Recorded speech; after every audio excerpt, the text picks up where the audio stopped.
Monthly 20 देखि 30,000 सम्म income हुन्छ। नमस्ते, मेरो नाम राजकुमार थारू, घर कैलाली।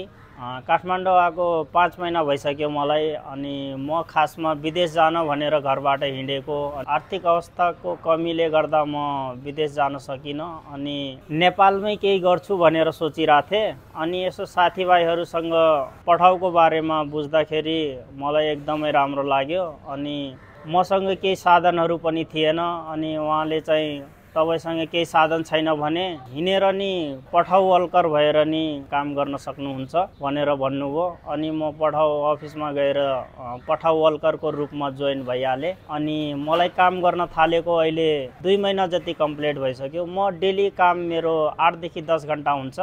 त्यति गरेपछि मलाई मन्थली 20 देखि 30,000 सम्म इन्कम हुन्छ।